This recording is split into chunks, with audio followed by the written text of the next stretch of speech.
పరిస్థితి ఏంటంటే ఫాగింగ్ కు కూడా డబ్బులు లేని పరిస్థితి వచ్చింది అధ్యక్ష. గతంలో బీఆర్ఎస్ ప్రభుత్వం ఉన్నప్పుడు నెల నెల పట్టణ ప్రగతి కింద ప్రతి నెల కూడా మున్సిపాలిటీలకు డబ్బులు ఇచ్చేవాళ్ళం. కానీ ఈ ప్రభుత్వం వచ్చిన తర్వాత పట్టణ ప్రగతి నిధులు ₹1 కూడా ఇవ్వడం లేదు. ఎన్నికలు జరగలేదని అటు ఫైనాన్స్ కమిషన్ డబ్బులు రావడం లేదు. పైగా ఎల్ఆర్ఎస్ గతంలో మీరే మా మీద ఆరోపణలు చేశారు. బీఆర్ఎస్ ప్రభుత్వం పేదల నుండి డబ్బులు వసూలు చేస్తా ఉంది, రక్త మాంసాలు పిలుస్తా ఉన్నారు. కాంగ్రెస్ వస్తే ఉచితంగా ఎల్ఆర్ఎస్ చేస్తాం, ఫ్రీగా చేస్తాం. ఆ రోజేమో నో ఎల్ఆర్ఎస్ నో బీఆర్ఎస్ అన్నారు. కానీ ఇవాళ మాత్రం బరాబర్ పైసలు కట్టాల్సిందే అని ప్రజల దగ్గర వసూలు చేశారు. మరి ఇప్పుడు అదే ప్రజలు రేపేమంటారు? నో ఎల్ఆర్ఎస్ నో కాంగ్రెస్ అనే పరిస్థితి కూడా వస్తుంది.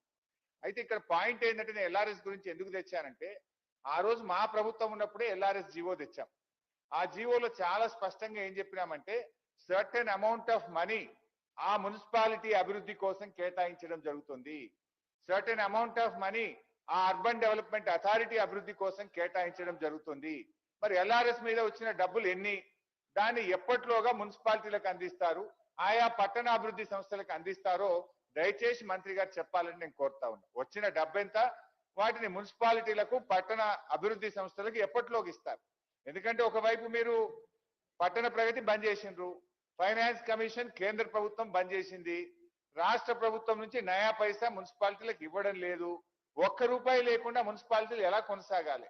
కనీసం ప్రజలు కట్టిన డబ్బు, మా పట్టణం అభివృద్ధి చెందుతుందని ప్రజలు కట్టిన డబ్బు ఆయా మున్సిపాలిటీలకు చట్టంలోనే ఉంది, ఆనాడిచ్చిన జీవోలోనే ఉంది. దాన్ని ఎప్పట్లోగా చెల్లిస్తారో స్పష్టంగా ఈ సభకు చెప్పాలని నేను శ్రీధర్ బాబు గారిని కోరుతున్నాను. మీకు కూడా మంత్రి మున్సిపాలిటీ ఉంది, మీకు కూడా డబ్బులు వస్తాయి. అసలు ఇస్తారా ఇవ్వరా? ఇప్పుడు స్టాంప్స్ అండ్ రిజిస్ట్రేషన్ ద్వారా ఆ మున్సిపాలిటీలో ఎన్ని రిజిస్ట్రేషన్లు అయినా దాంట్లో కొంత పర్సెంటేజ్ ఆ పట్టణాభివృద్ధి సంస్థకి ఇవ్వాలి. అది బంద్ చేసిండ్రు. స్టాంప్స్ అండ్ రిజిస్ట్రేషన్ డబ్బు ఇయ్యరు, ఎల్ఆర్ఎస్ ఇయ్యరు, తర్వాత పట్టణ ప్రగతి ఇవ్వరు. ఏం మరి మున్సిపాలిటీలు ఎట్లా నడవాలి అధ్యక్ష?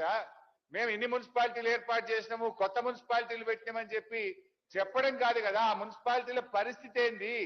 ఇవాళ మున్సిపాలిటీలో మున్సిపల్ కమిషనర్లు చాలా చోట్ల లేరు, శానిటరీ ఇన్స్పెక్టర్లు లేరు, అదే విధంగా మున్సిపాలిటీల్లో ఇంజనీర్లు లేరు. అంతా అయోమయం. మీకు స్టాఫ్ లేదు, ప్లానింగ్ లేదు, ఏర్పాటు చేసుకుంటూ పోతా ఉన్నారు. కొత్త మున్సిపాలిటీలు ఎన్ని ఏర్పాటు చేస్తుందో దానికి అనుగుణంగా ఇంజనీర్లను, శానిటరీ ఇన్స్పెక్టర్లను, కమిషనర్లను, సిబ్బంది నియామక ప్రక్రియ కూడా చేపట్టండి. పోస్టులు కూడా శాంక్షన్ చేయండి. ఇవాళ నా దగ్గర 3 శానిటరీ ఇన్స్పెక్టర్లు ఉండాలి నా టౌన్ లో, ఒక్క సింగిల్ శానిటరీ ఇన్స్పెక్టర్ లేడు. 3కు 3 ఖాళీ. అంటే మీరు ఈ రకంగా ఉంటే ఎట్లా? మీరు ఇంకా కొత్త మున్సిపాలిటీలు ఏర్పాటు చేస్తున్నారు, మరి దానికి అనుగుణంగా ఉద్యోగ నియామకాలు జరుగుతున్నాయా? పోస్టులు శాంక్షన్ చేస్తున్నారా? ఆ ప్రక్రియ కూడా చేపట్టాలని చెప్పి నేను గౌరవ మంత్రి గారిని నేను కోరుతా ఉన్నా.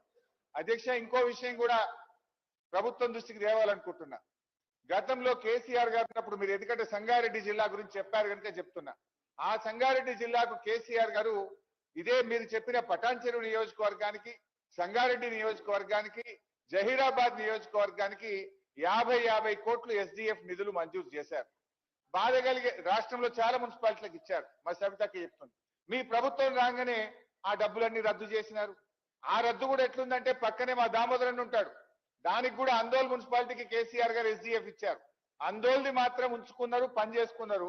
బీఆర్ఎస్ ఎమ్మెల్యేలు గెలిచిన పటాన్చెరు, సంగారెడ్డి, జైరాబాద్ రద్దు చేసి పడేసింది. ఇది ఏం పద్ధతి? అంటే ప్రభుత్వం అనేది it is for all. BRS MLA ఉన్నారు కనుక మీ SDF రద్దు, అందువల్ల కాంగ్రెస్ ఎమ్మెల్యే మంత్రి ఉన్నాడు కనుక బీఆర్ఎస్ అక్కడ SDF డబ్బు ఉంటది అంటే పద్ధతి కరెక్ట్ కాదు.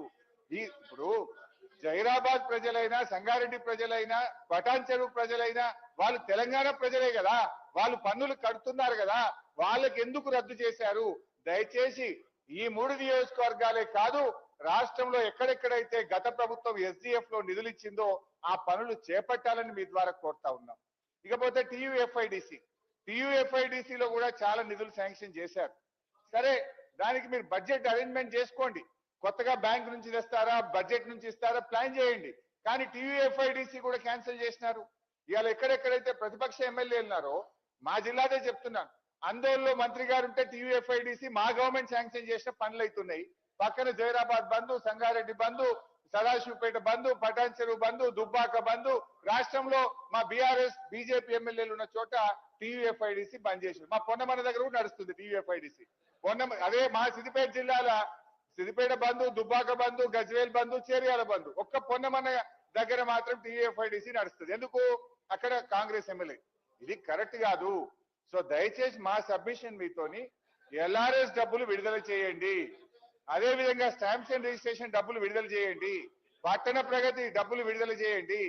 ఎన్ని మున్సిపాలిటీలు ఏర్పాటు చేశామన్నది ముఖ్యం కాదు, ఆ మున్సిపాలిటీల్లో అభివృద్ధి జరుగుతుందా, మున్సిపాలిటీల్లో సిబ్బంది ఉన్నారా అనే విషయాన్ని కూడా మీరు గమనంలోకి తీసుకోవాలని, స్పష్టంగా ఎల్ఆర్ఎస్ డబ్బులు ఎప్పుడు ఇస్తారు, మరి అదే విధంగా టీయూఎఫ్ఐడిసి ఎస్డిఎఫ్ పనులు గత ప్రభుత్వం మంజూరు చేసిన కొనసాగించాలని మీ ద్వారా వాటిని కోరుతున్నాను.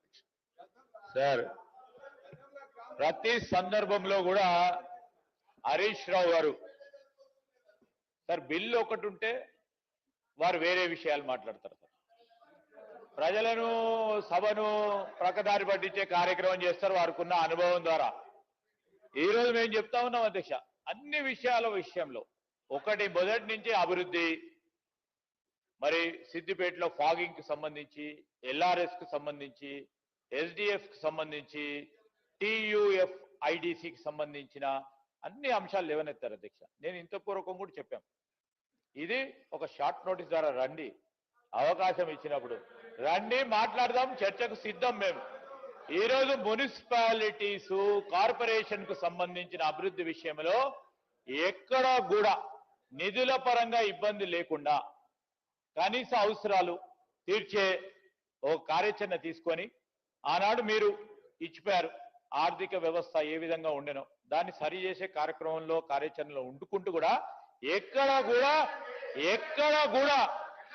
కూడా ఇబ్బంది లేకుండా ఈ రోజు కావాల్సిన మౌలిక సదుపాయాలు కల్పిస్తా ఉన్నాం అధ్యక్ష.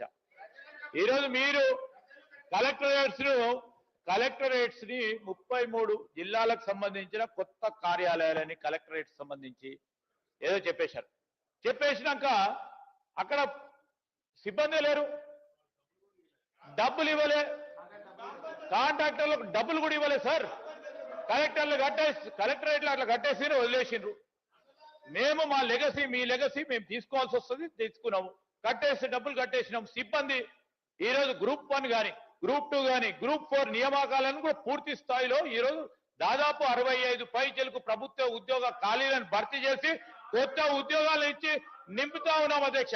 వారు చెప్తా ఉన్నట్టు ఈరోజు శానిటరీ మేము సానుకూలంగా తీసుకుంటాం. ఇప్పుడు ఎక్కడెక్కడైతే శానిటరీ ఇన్స్పెక్టర్ లేరో అక్కడ అన్నిటిని కూడా సమాచారాన్ని తీసుకుంటాం. వారు చెప్తా ఉన్నారు శానిటరీ ఇన్స్పెక్టర్స్ పనిచేయటం లేదు సిద్దిపేటలో అని. సమాచారాన్ని తీసుకుంటాం.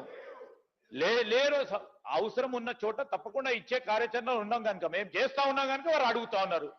వారి ప్రభుత్వంలోని వారు చేయలేదు, వాళ్ళ ప్రభుత్వం చేయలేదు కనుక వారు పెట్టలేకపోయినారు. సో ఈ రోజు కూడా చెప్తా ఉన్నాం, ఎస్డిఎఫ్ టీయూఎఫ్ఐడిసికి సంబంధించి ఎక్కడ